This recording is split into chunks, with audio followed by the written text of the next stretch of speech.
आप देख रहे हैं WH न्यूज, जन जन की आवाज़, और मैं हूं विजय खौसे। खबर देखने के पहले हमारे चैनल को लाइक करें, सब्सक्राइब करें। खबर नोटिफिकेशन के लिए बेल आइकन अवश्य दबाएं। तो आइए देखते हैं आज की महत्वपूर्ण खबर। एंटीलिया के सामने जो बॉम्ब की गाड़ी पकड़ी गई और उसके बाद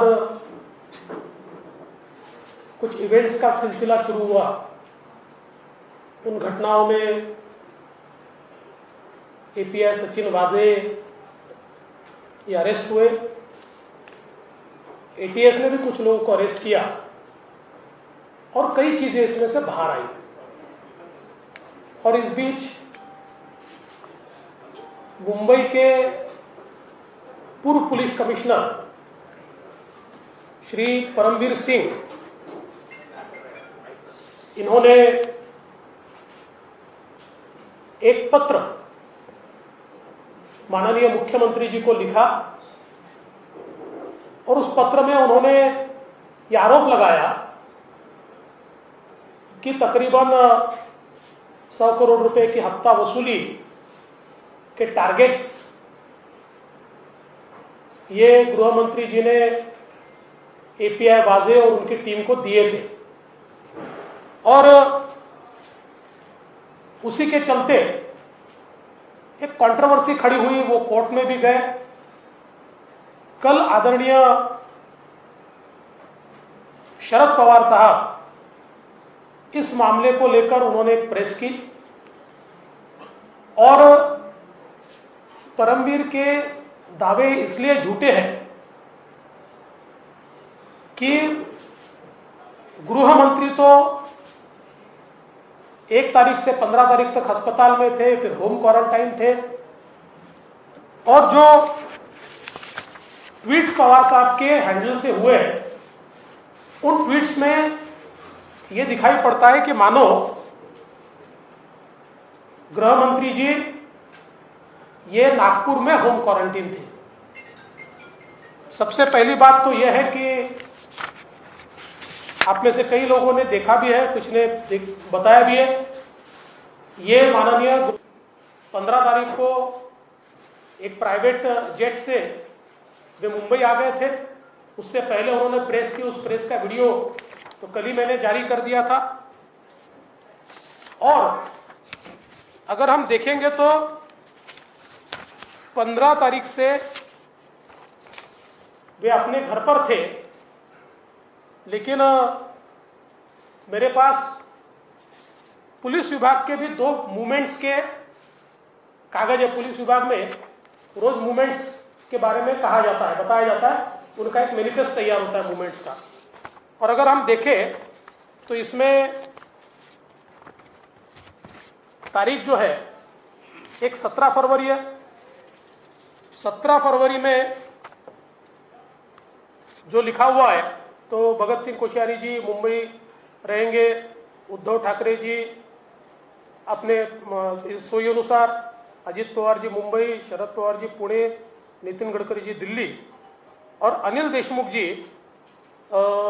इसमें लिखा है 17 फरवरी 2021 15 वाजता, 15 बजे यानी 3 बजे मोटरीने सह्याद्री गेस्ट हाऊस येथे आगमन आणि ओपन। दूसरा एक 24 तारीख का मैनिफेस्ट है जिसमें वापिस, चूंकि ये सारे Z+ प्रोटेक्टिव होंगे इसलिए इन्हीं का नाम इसमें आता है।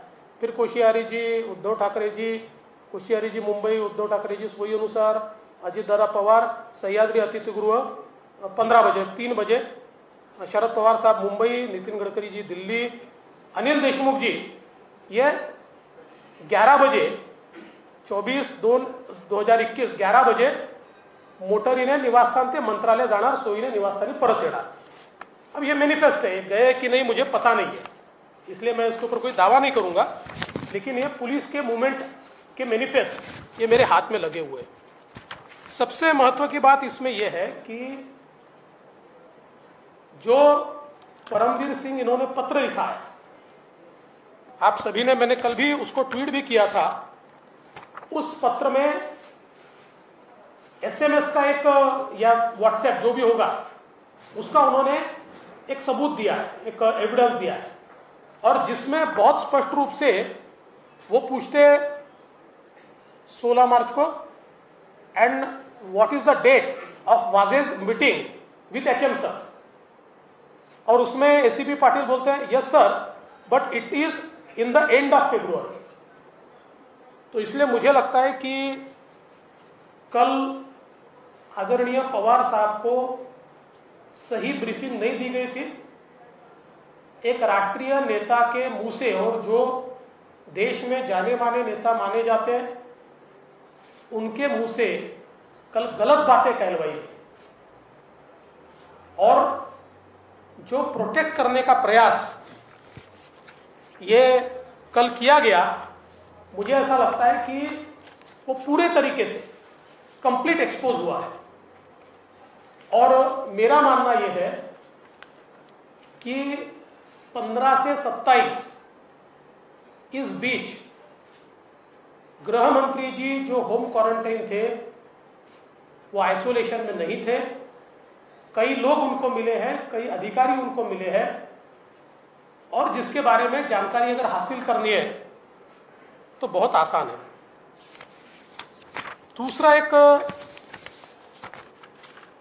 महत्व का विषय मैं आप लोगों के सामने रखना चाहता हूं। मैंने परसों की मेरी प्रेस कॉन्फ्रेंस में कहा था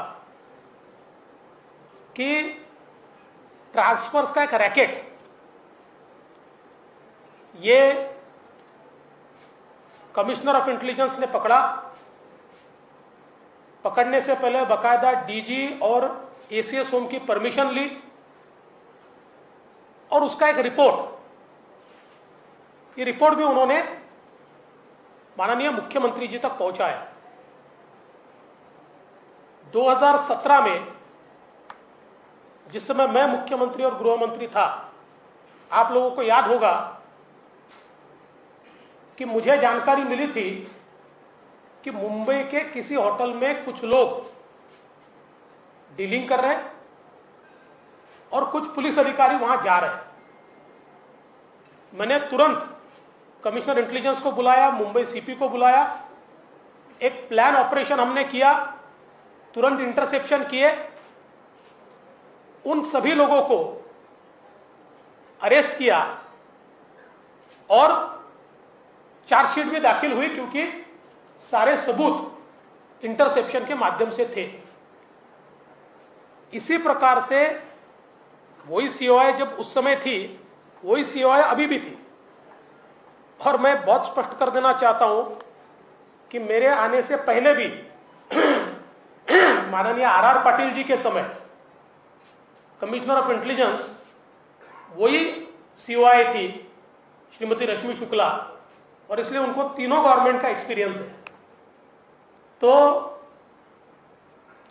उनको जब यह जानकारी मिली कि एक रैकेट ये मिनिस्टर का नाम इस्तेमाल कर रहा है, उनके ऑफिस के लोगों के नाम आ रहे हैं, और कहीं ना कहीं ट्रांसफर पोस्टिंग में पुलिस वालों से सीधी बातचीत चल रही है,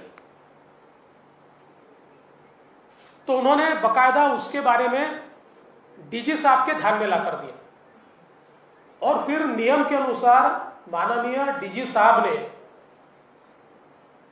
उसमें थ्रू डीजी एक परमिशन एसीएस होम को मांगी कि ये सारे नंबर हमको इंटरसेक्शन पे लगा ले, और बकायदा एसीएस होम ने वो परमिशन दी। उस परमिशन के तहत जब कॉल रिकॉर्डिंग शुरू हुआ तो बड़ी एक्सप्लोजिव चीजें बाहर आने लगी, और कई बड़े अधिकारी, कई पॉलिटिकल लोग, इनके नाम, चर्चाएं, ये इसमें से बाहर आने लगी। और ये सारी चीजें ध्यान में आने के बाद इसको सारा कंप्लीट, इसका रिपोर्ट उस समय सीओआई ने तैयार किया, और 25/8/2020 को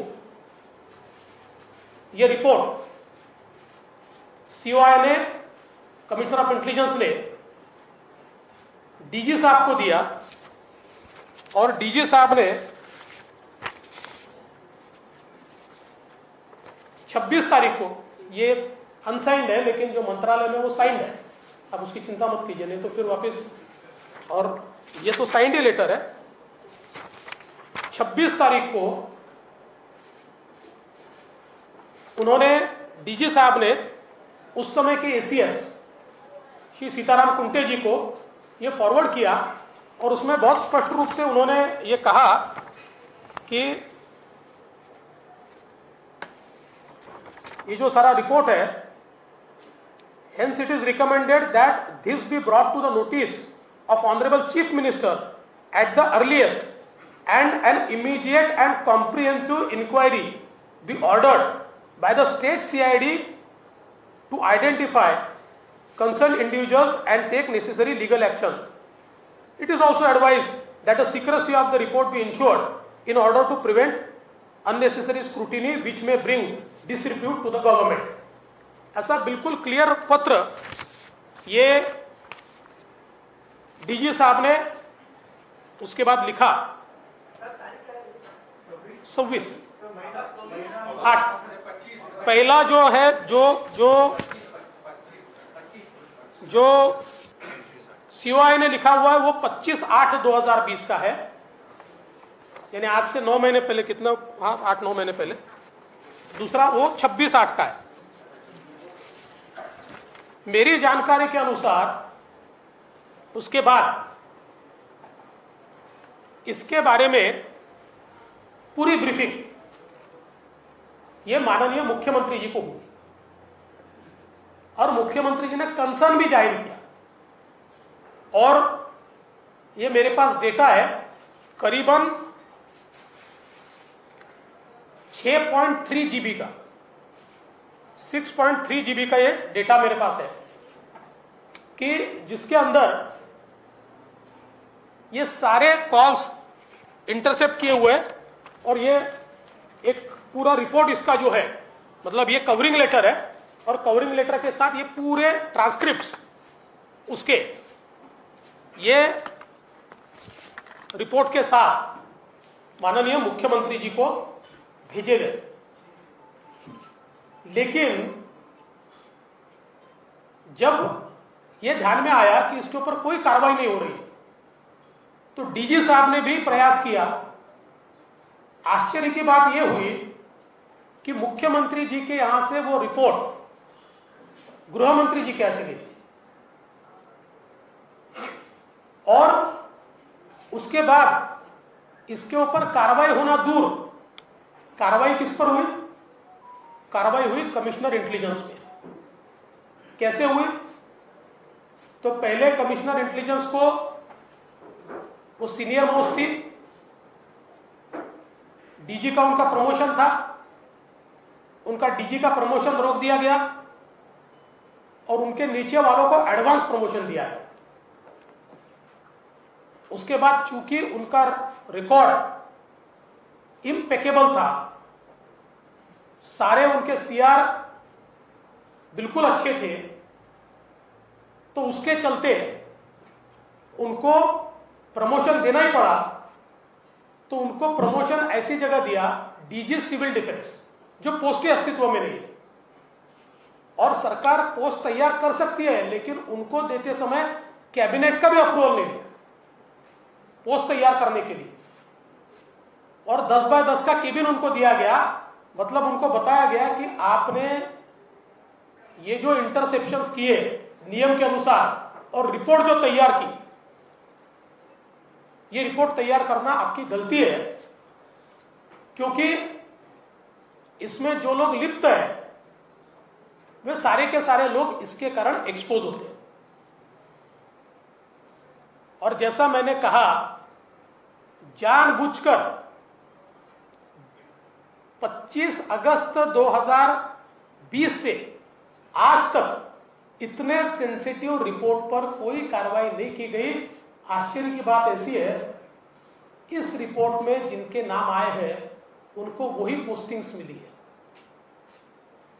उनको वही पोस्टिंग्स मिली और इसलिए ये बहुत ही गंभीर इस प्रकार का मामला है। मैं उनका लेटर जरूर। आज के लिए बस इतना ही, फिर मिलेंगे एक विशेष खबर के साथ। तो हमारे चैनल को लाइक करें, सब्सक्राइब करें और तमाम खबरें देखने के लिए www.whnews.in पर भेंट दें। धन्यवाद।